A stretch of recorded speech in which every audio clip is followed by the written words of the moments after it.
이순신 프로젝트 정책 아카데미는 평범한 직장인, 가정주부, 자영업자, 전문직 종사자, 교수, 대학생 등 다양한 분들이 함께하고 있습니다. 당신은 어떻게 이순신 프로젝트 정책 아카데미에 참여하게 되셨나요?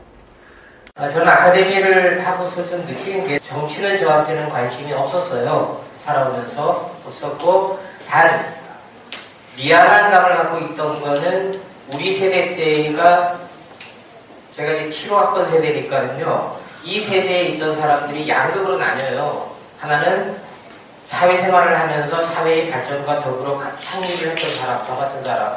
또 한 그룹은 운동권에서 운동을 하다가 제대로 교육도 못하고 빠져나간 사람들이 있는데 그 사람들에 대해서 항상 미안한 점이 있었어요.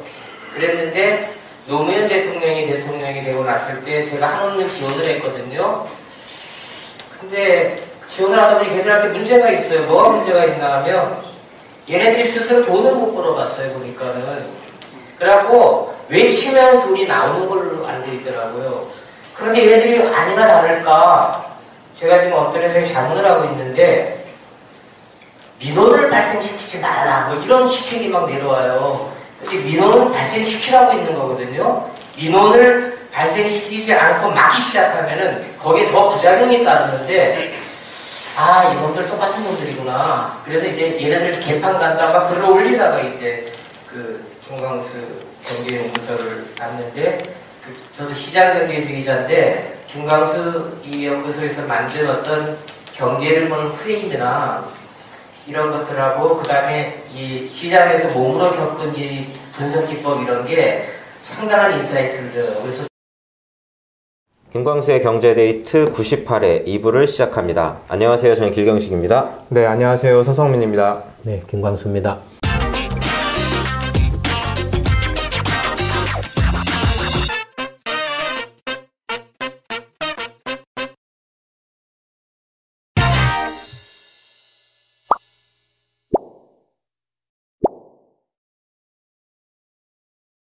네, 오늘 2부에서는 어떤 이야기 하나요? 문재인 대통령이 시민단체 대표들을 초청을 해서 이제 얘기를 하는 와중에 소득주도 성장에 대해서 이제 언급한 부분이 있는데 네. 고용된 노동자 소득 수준이 높아진 것은 분명한 사실이고 이 소득주도 성장이라는 말은 상당히 세계적으로도 족보가 있는 이야기다라고 하면서 이제 국제노동기구 ILO에서 오래전부터 임금주도 성장을 주창을 해왔고 이 소득주도 성장론은 이제 임금주도 성장과 맥이 닿아있다 이런 맥락으로 이제 문재인 대통령이 얘기를 했다고 해요. 네. 근데 반면에 지금 더불어민주당에서는 경제에 대해서 이제 계속 안 좋은 얘기가 나오고 있고 얼마 전 이제 재보궐선거에서 민주당이 그쵸. 한 표도 한 표는 얻었겠죠. 한석도 그러니까 한석도 못 얻었고 한석도 못 얻는 그런 네. 결과가 나오다 보니까 이해찬 대표한테 이제 비판의 목소리가 많이 들렸나 봐요. 그래서 이해찬 대표가 경제 기조를 바꿔야 된다 이런 뉘앙스로 이제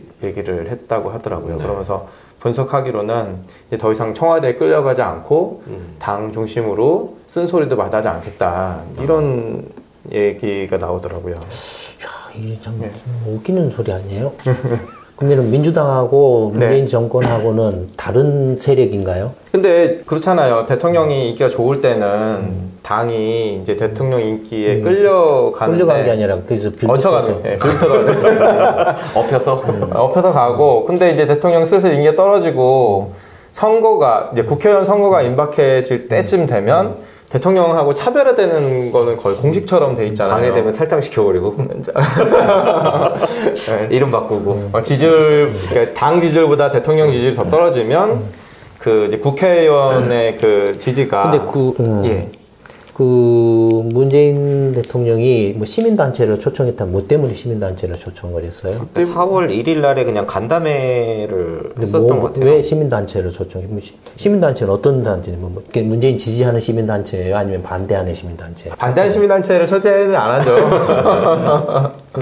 네, 그 명단 쫙 리스트 해가지고 그 대통령 앞에서 면전에다 대고 쓴소리할 만한 사람들 초청 안 할 것 같은데. 뭐 토론을 한 건가요?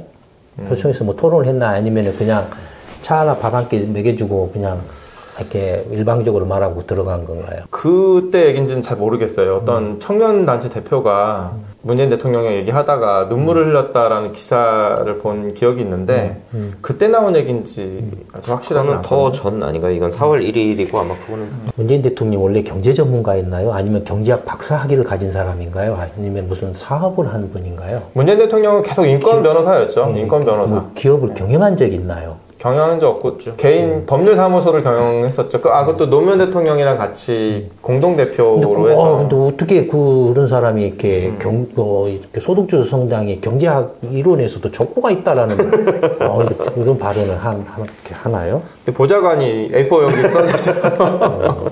이론 이렇게 족보가 있다라는 게 기껏한다라는 게 국제노동기구 ILO의 이야기죠. 네. 그래서 ILO는 취급을 안 받아요. 취급을 잘 안 해요. 권위는 경제 관련해서는 아니에요. 국제 노동단체, 그렇죠. 노동단체, 국제 노동기구, 노동기구니까 일종의 이제 어떻게 보면은 이익 단체라고 이렇게 볼 수도 있죠. 노동자의 권리를 보호하는 어떤 데.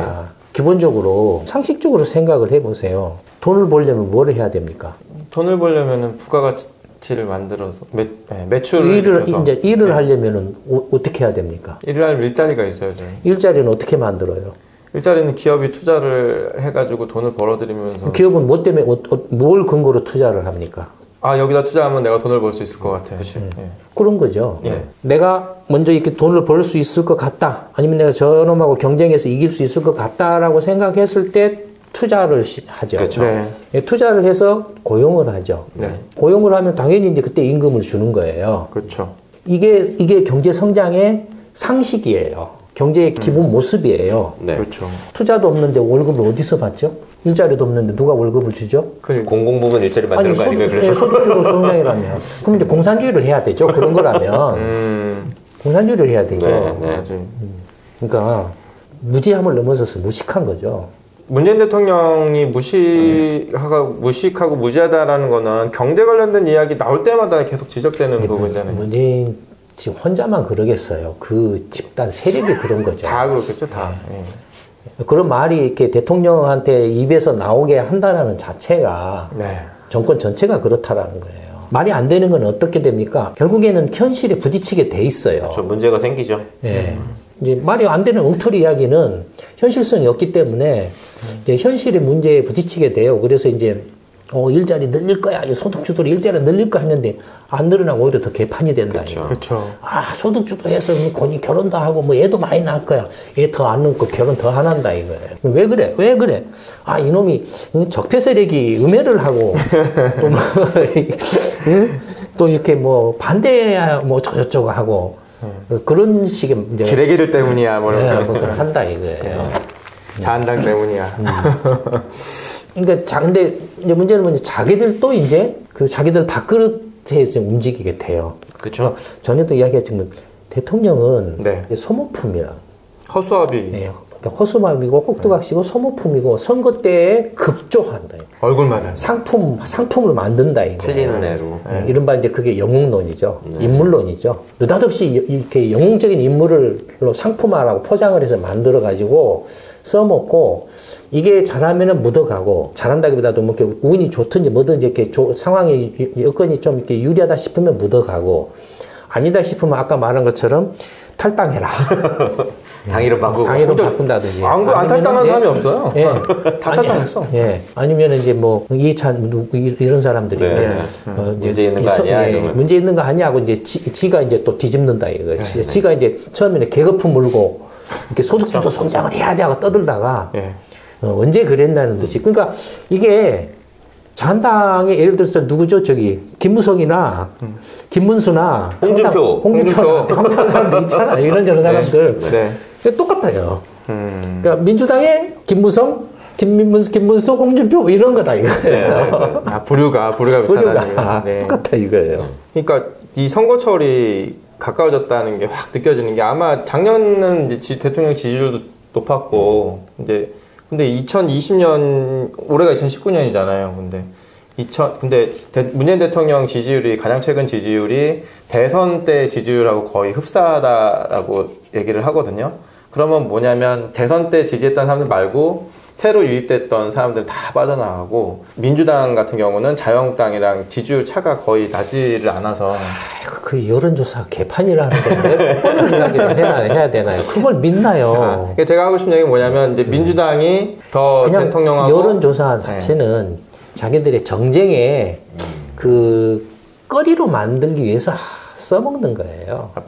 대통령 지지율 떨어졌는데 떨어지면은 뭐 그걸로 해서 이제 그 민주당은 문재인을 친다 이거 당신 탈당해 라는 그 거리로 삼는다 이거.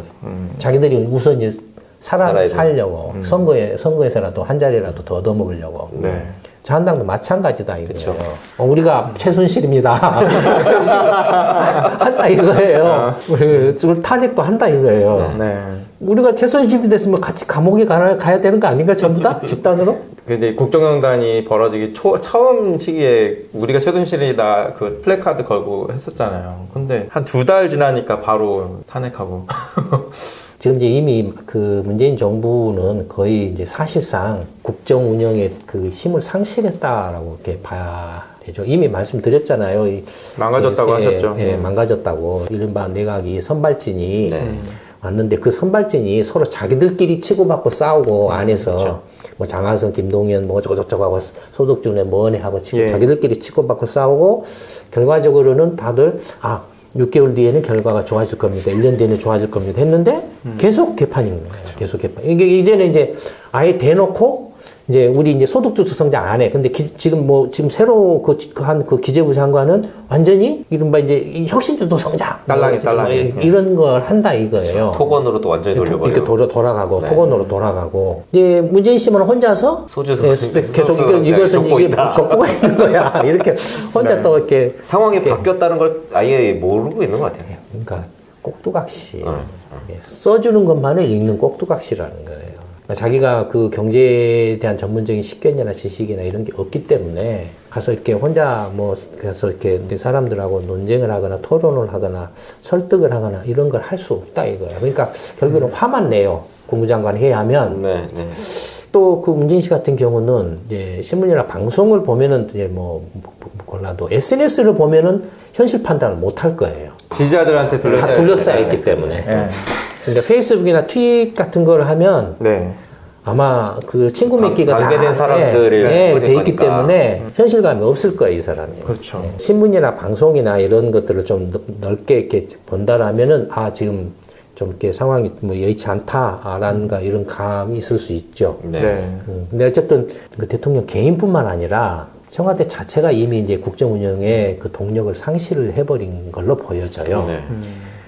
거기에 이제 여전히 지금도 얼핏 저번에 보니까 이제 청와대하고 이제 기획조정부나 이런 저희 정부 이제 내각 쪽하고 처음 그 일지는 이른바 이제 정치인 출신들이 좀 들어왔어요. 핵심 이른바 당의 사람이나 상의 사람, 민주당 사람, 캠프 사람들이 들어왔어요. 근데 지금 이제 교체된 멤버들은 전부 관료 출신들이나 이런 사람들이 주예요. 그쪽에 좀 발을 담갔거나 그와 연관된 일을 한 사람들이에요. 그러니까 이제 청와대하고 이 사람들하고 완전히 소통이 안 되게 돼 있어요. 따로 놀아요. 지금 상황이 그럴 거예요 아마. 근데 여태까지의 그러니까 아마 이런 말이 나왔거나 나올 거예요. 청와대하고 이제 각 정부 부처가 따로 논다. 따로 논다. 안 맞는다. 서로 이렇게 그거 관련해서 이제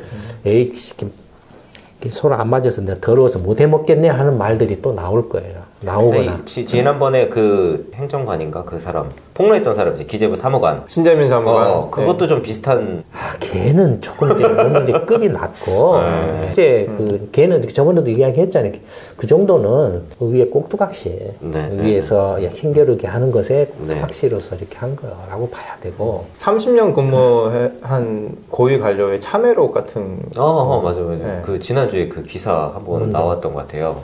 공무원이 한국이 제왕적 대통령제라고 하지만 사실상 이제 공무원이나 고위 관료가 대통령 위에 상황으로 규제의 공무원이 이렇게 존재를 한다. 그러면서 저희가 사실 경제 데이트에서도 이렇게 하면은 국회로 공을 돌리고 무슨 위원회 만들어가지고 돌리고 나서 기간이 어느 정도 지나면 또 이제 다른 데 줄을 선다 이야기 했는데 그런 류의 이야기를 공무원이 하더라고요. 근데 그 새삼스러운 이야기가 아니고, 그쵸. 네. 뭐, 옛날부터 계속 있었던 이야기고, 저도 그런 이야기, 비슷한 이야기를 굉장히 여러 차례 많이 했고, 하셨어요. 네. 뭐냐면, 그런 이야기 했잖아요. 문재인 정권 들어와서 국무회의를 하는데, 노무현 정권 네, 때 네, 예를 네. 들어서 공무원들이 처음 한두 달은 고개 푹 숙이고 받아적고만 듣기만 하다가 이제 세 달째부터 고개를 들기 시작하면서 이제 말을 하고. 받아치기 시작을 하더라 이거예요. 한다 이거예요. 대통령이나 이런 사람들이 실세들이 이제 뭘 알고 있고 뭘 모르고 있다라는 간파를 한다 이거예요. 하면서 이제 모르는 걸 이제 치고 들어가는 거예요. 보니까 노무현 정권도 경제를 된통 아무것도 모르는 것 같더라. 경제 이야기만 해요. 이 경제 이야기를 경제가 좋습니다. 추경을 해야 됩니다. 이런 이야기가 아니고 대통령이나 뭐 실세가 뭘 이렇게 야 우리 예타 면제 사업을 해야 되는 거 아니야? 하면은 하면 안 됩니다. 이런 이야기는 안 해요. 그걸 하려면은 관련 법이 이렇게 돼 있는데 이 법의 내용에 의하면은 이렇게 돼서 조금 하기가 어렵습니다. 이거 하려면은 정치권에서 여당에서 이게 좀 이렇게 힘을 써줘야 됩니다. 여당은 지금 여소야대거나 꼼짝을 못하거나 무능한 상태, 식물국회 상태예요. 네. 그러니까 그걸 알아요. 그걸 알아요. 그다음에 그러니까 그런 식으로 뭐 개발을 해야 됩니다 하면은 모르니까 관료들 입장에서는 개발하면 자기 이제 뒷돈이 그냥 뭔가 이렇게 생기잖아요. 몰라요 대통령 이런 사람들이. 그럼 이걸 포장을 해요. 또 포장을 해가지고 이거 하면 일자리가 뭐 몇십만 개 나옵니다. 녹색 성장, 네, 창조 이렇게 한다 경제. 이거예요. 대통령 그거 이제 이나 이렇게 정권의 슬로건에 맞춰가지고 한다 이거예요. 야 이렇게 소득주도 성장에 뭐 그래서 공공부문 일자리 한 뭐 몇십만 개 늘려 뭐 그다음에 뭐 예타 면제해서 뭐 일자리 뭐 몇십만 개 만들어 뭐 해서 해 이렇게 하면은 그래서 관료들이 그걸 핑계해서 예산을 따가지고 아까 말했던 것처럼. 챙겨 먹는 따로 하는 그런 구조를 만든다 이거예요. 그러면 그 세부적인 이제 뭐 이렇게 그것은 이런 법이 있고 시행령이 어떻게 돼 있고 뭐가 어떻게 돼 있고 다 몰라요. 못 알아들어요. 모르니까 말을 못 해요. 혼내기만 하고. 못 하고 그냥 이제 꾹 참고 있다가 시간이 지나서 네가 내가 장관을 1년 동안 시켜줬는데 성과가 안 나와 시키. 그냥 성질만 내요. 왜 성과가 안 나와? 성질만 내. 노무현 대통령도 그랬어요. 왜 성과가 안 나와? 나 회의 안 해. 취소야. 뭐 이런 식의 대통령만 그런 게 아니고 청와대 그 이른바 실세나 세력들이 정권 전체가 그렇다라는 거예요. 민주당이 다 그렇다라는 거예요. 자한당이 정권을 잡아도 마찬가지예요. 그런 것들이 계속 회전문식으로 돌아가는 거예요. 오늘도 그 5G 관련해서 대통령이 뭐 이렇게 발표를 하는 내용에 보니까 그 5G 무슨 정책을 시행을 해가지고 2026년까지 60만 개의 일자리 만든다고 또 엄청 5G 관련해서 임기 때나 잘하세요. 2022년까지.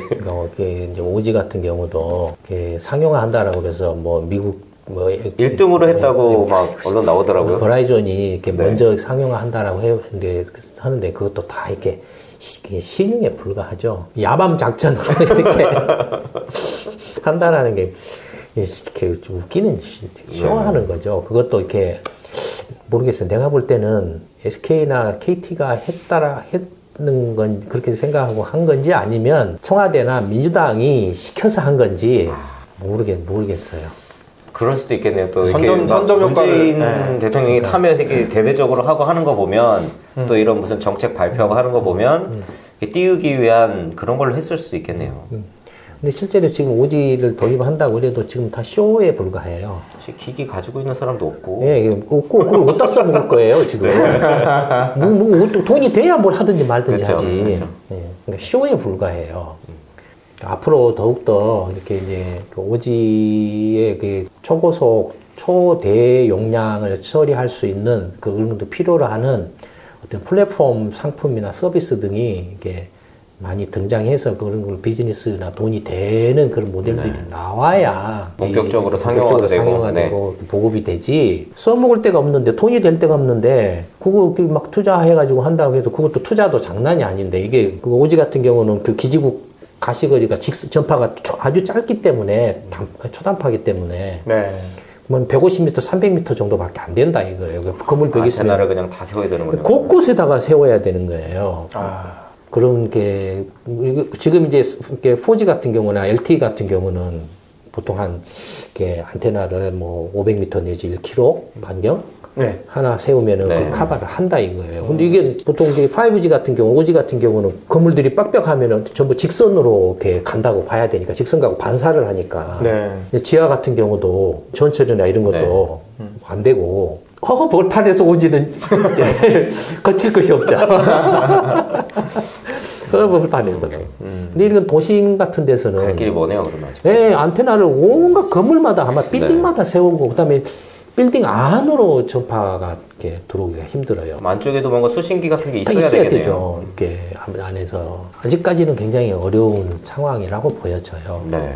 근데 이게 그 5G 그 뉴스가 나오니까 중국하고 일본에서 그 뉴스가 나온 게 중국은 한국이 세계 1등으로 한 게 화웨이 덕분이다라고 막 대대적 기사를 내고 일본에서는 네, 반응이 있긴 있네. 한국은 아예 그냥 언급도 안 하고 미국 버라이즌에서 1등을 했다 그렇게 또 이야기를 하고 그 보니까 그 한국이랑 일본과의 국교 분위기가 험악해지면서 지금 그 피해를 일반 기업들도 받고 있다라는 뉴스도 나오고 일본 기업들도 피해를 많이 보고 있던 뭐 이런 기사. 아니, 저번에 이야기 했었죠. 그 이야기. 북핵 문제 관련해서 문재인 정권이나 민주당이 전략의 우선순위가 뭐, 이렇게 뭔지조차도 모르고 그냥 중구난 방식으로 북핵 협상하는데 미국을 따독거려도 모자라 한국에 트럼프 정권이 이렇게 좀 이렇게 삐딱하게 나가네. 야, 니네들 단계별 북한 주장대로 단계별 협상해. 왜 그렇게 삐딱하게 나가?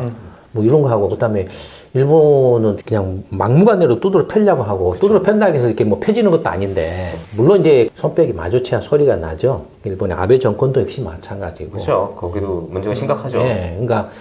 전에도 이야기했던 것처럼 이 2차 세계대전이나 한국전쟁, 지금 한 60세 이상 세대가 다 물러나야 돼. 60대 이상의 세대요. 조금 더 땡기면 50대까지도 사실은 다 50대. 네, 물러나야. 옛날 생각들을 가지고 있는 사람들이 네, 특히 60대 이상 세대가 사실은 전부 이제 죽으면 한일 관계가 상당히 미래지향적으로 바뀔 거예요. 지금 현 세대들은 좋아하죠. 서로 좋아해요. 네. 서로. 결혼도 결혼도 많이 하고 젊은 사람들 보면 결혼도 많이 하고 서로 이렇게 왔다 갔다 많이 하고 일반 한국 시민이나 일반 일본 시민들 사이에서는 그런 게 없어요. 양쪽의 엉터리 정치권들이 이렇게 계속 악용을 하고 있죠. 근데 예전에 군사 독재 정권 시절 때 뭐 간첩 출연했다, 이렇게 조작을 한다든지 반공 교육이다 뭐다 이렇게 해서 이렇게 막 이렇게 한 것처럼 똑같은 행태를 하고 있다라고 이렇게. 근데 뭐 결과적으로는 일본 기업들도 이 문제를 키우면 키울수록 득될 게 없어요. 왜냐면 누가 봐도 일본은 전범자거든요. 2차 대전에 독일과 같은 패로 이렇게 인식이 되고 있는데 그와 연관돼서 이렇게 징용이라든지 위안부 문제나 강제징용이라든지 위안부 문제에 대해서 이렇게 깨끗하게 처리를 하지 못하고 한국하고 티각티각하네? 라는 식으로 이렇게 인식이 될 수밖에 없게 돼 있어요. 이렇게 시끄러워가지고 떠들썩하게 시끄러워지고 이렇게 국제적인 이슈가 되면 일본도 독일이랑 대비가 너무 그렇죠. 아베 정권 입장에서는 그거 자민당이나 이런 쪽에서는 계속 이렇게 반한 감정을 이렇게 이용해 먹으려고 정치적으로 이용해 먹으려고 일본 국내적으로 이용해 먹으려고 문재인 정권도 마찬가지죠. 반일 감정을 정치적으로 이용해 먹으려고 하는 분들 분명히 굉장히 강하죠. 아니면은 지금 최우선적으로 북핵 문제에 전력을 기울여서 뭐 일본이 북한 문제에 대해서 이렇쿵 저렇쿵 하면 외교적으로 그래 알았어. 내가 네 말 잘 귀담아 들어서 김정은 위원장한테 말해 줄게. 이렇게 일본이 납치 문제 내가 충분히 이렇게 서로 이렇게 협의를 할 수 있도록 해줄게. 그렇지만 지금은 북미 간에 먼저 좀 이렇게 이야기를 하는 게 급하기 때문에 조금만 더 기다려줘. 뭐 이렇게 하면 되는 거예요. 그걸 굳이 그러니까 그렇게 한 게 뭐냐면 이제 문재인 정권의 지지율이 떨어지니까 시선을 돌리려고 자꾸 밖으로 하는 거죠. 그런 것들이. 그러니까 청와대나 민주당에 있는 이른바 정치꾼이라고 하는 자들이 이렇게 하루 종일 1년 300일씩 밥 처먹고 하는 일이면 그런 거거든요. 그 자한당도 마찬가지예요. 자한당. 자한당이 원래 그 뿌리가 그런 뿌리니까. 군사 독재 정권의 뿌리니까. 그러니까 국민들이 상식적이고 합리적이고 현실적인 판단을 어떻게 하면은 어떻게 했었는지 못하게 만드는 게 자기들한테 유리한 거예요. 자꾸 그러니까 이제 감정적인 대립을 이렇게 건수를 만들어서 이렇게 사람들을 휩쓸리게 만드는 거예요. 이게 오지 같은 경우도 정치적 어떤 의도나 어떤 정권의 성과를 이렇게 홍보하는 차원에서 이렇게 하게 되면, 그러니까 오지뿐만이 아니라 뭐 수소 경제네 뭐네 떠든 거라든지 무슨 뭡니까 친환경 에너지 뭐 해가지고 태양광 어쩌고저쩌고 이렇게 떠드는 거 있잖아요. 이렇게 정권 출범할 때부터 탈원전이네 뭐네 이렇게 떠들어온 거 있잖아요. 이렇게 떠들 때에는 자기들 기분 좋을지는 몰라도 이제 떠들고 난 후에 이제 현실의 문제에 부딪히게 되면 박살이 나는 거죠. 돌아오죠, 부메랑으로 그냥. 그러니까 모든 게 지금 그런 상황이죠. 지금 모든 게. 그러니까 지지율이 떨어지고 이제 그래 저놈들 똑같은 놈들이야.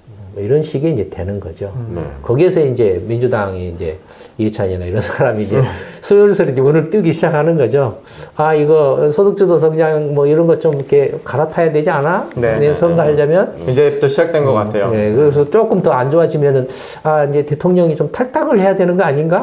뭐 이런 소리도 나올 수도 있겠죠. 근데 아마 총선까지는 어떻게 안고 갈 텐데, 2022년이죠. 대선 때는 아마 가차 없을 것 같은데요. 조작된 인물론, 영웅론으로 만들어진 인물이기 때문에 선거 직전에 상품화 팍 해가지고 만드는 게 하기 때문에. 그러니까 근데 지금 그 이른바 진보 진영이라고 하는 사람들이나 민주당 지지자라고 하는 사람이나 문재인 빠돌이라고 하는 사람들이나 하여튼 뭐 그런 뭐 사람들을 보면 좀 황당하고 이해가 안 되는 게 욕을 해요. 문재인 대통령이나 민주당에 대해서 이놈들이 촛불 정신을 이렇게 훼손시키고 이렇게 나라를 엉망으로 이렇게 무능할 줄은 몰랐네. 욕을 해요. 욕을 하는데 그 다음에 써놓은 글이 뭐냐면은 욕을 해놓고 이제는 새로운 인물을 찾아야 돼. 그런 또 글을 써놔요. 참 어처구니가 없어요. 그러니까 이 사람들은 말은 촛불 정신 말하고 뭐 촛불 혁명을 말하면서 그러면 촛불 정신이나 촛불 혁명으로 그런 촛불을 든 일반 시민들이 새로운 정치 대안을 만들어서 정말로 제대로 된 전문적인 정책 역량을 갖춰서 민주당이나 자한당이나 이런 기존 기득권화되고 이렇게 엉터리 정당들, 무능한 무책임한 정당들을 싹 갈아치워야 된다라는 생각은 죽어도 안 해, 이 사람들은. 또 다시 안에 들어가서 이제는 다른 인물을 찾아야 누구 저기 뭐 이재명이나 이런 인물들이 이제 나와야 돼, 띄워야 돼, 이따고 소리를 하고 있어요. 대책이 없어요. 벗어나질 못하는 것 같아요. 아예 생각의 틀이 그냥 탁. 그런 사람들이 가서 네가 한번 그 벤처 창업해봐. 절대 안 해요. 할 수도 없고. 야, 공기업 취직을 시켜줘야지. 무슨 나한테 창업을 하라 그래. 그래 놓고 이제 지가 예를 들어서 뭐 중기부 장관이다. 뭔 장관이다. 뭐 한 자리 가서 하면은 야, 벤처 창업을 해야 돼. 일자리로 창업을 해. 네 자영업 사업을 해. 무슨 취직을 하려고 해. 그런 소리를 굉장히 하죠. 이중적인 얘기. 실제로 그런 소리를 하고 있잖아요. 그렇죠. 많이 보이는 것 같아요. 이미 이제 그 한국 경제가 중국이든 미국이든 일본이든 유럽이든 어떤 글로벌 경쟁에 직면해서 또 새로운 이제 이른바 그 21세기의 어떤 4차 산업혁명이라든지 뭐 정보통신혁명이든지 뭐 어떤 혁명이든지 간에 21세기의 어떤 새로운 패러다임으로 바뀌어가는 데에 경쟁력을 이렇게 갖추어서 경쟁에서 밀리지 않는 새로운 혁신적인 어떤 그 기업들이나 어떤 그런 기술들을 개발을 해야 되는데 절체절명의 그런 상황에 직면해 있죠, 지금. 그렇죠. 이제 오죽했으면은 심지어는 지금 그 진보 진영이나 민주당 빠돌이나 이런 사람들, 지지자들 이런 사람들조차도 처음에 정권 출범할 때는 삼성을 그렇게 두드러 펴고 때리다가 지금은 요즘에 진짜 그 댓글이 조금 달라졌더라고요. 이제 삼성이라도 좀 삼성이 좀 그래도 좀 이제 지켜줘야 돼. 무슨 뭐 반도체 이런 거 신기술 발표하면 뭐 장하다 이런 댓글도 있고 예전에 완전히 달라졌더라고요. 이게 뭐 이런 뭐야? 식으로 누가 또 지령을 내렸거든요. 그러니까 완전 달라졌더라고. 이제 경제는 그래야 되는 식으로 이렇게 완전히 180도 이렇게 바뀌면서 정치는 여전히 새로운 어떤 정치 세력이 나오는 걸 적극적으로 이렇게 씨앗부터 그냥 싹부터 잘라버리려고 하는 그런 행태를 보인다라는 거예요. 그러면서 온갖 할 수 있는 정의와 민주주의와 무슨 촛불 정신과 촛불 혁명을 지가 다 떠든다 이거예요. 떠들어 봐야 세상 망가지는 건 망가지기 시작하면 사람 힘으로 어떻게 할 수 있죠. 이렇게 손을 대서 어느 정도 좀 이렇게 수리나 이제 좀 고쳐볼 수 있는 것도 어느 인계점이 있어요. 그 인계점을 넘어가면 이제 방법이 없죠. 인계점 상황에 지금 가까이 다가왔다고 봐야 되겠죠. 네, 김광수의 경제데이트 98회 2부에서는 그 소득주도 성장 환상에 젖어 있는 문재인 대통령과 실제로는 이제 거의 작동하지 않는 것처럼 보여지는 청와대나 문재인 세력들에 대해서 이야기를 했는데, 사실 이게 다른 문제가 아니라 우리 삶과 직결된 문제인데 다들 너무 이렇게 딴 나라 이야기처럼 이렇게 정치 이야기하고 삶의 이야기를 분리해서 생각하는 것 같아요. 네. 근데 실제로 이렇게 평범한 일반 시민들이 이 문제를 직접 이렇게 적극적으로 고치려고 하지 않으면 아무것도 나아질 수 없다라는 걸 오늘 또다시 한번 말씀을 드리면서 김광수의 경제데이트 98회 2분 여기서 마치도록 하겠습니다. 감사합니다. 네, 감사합니다.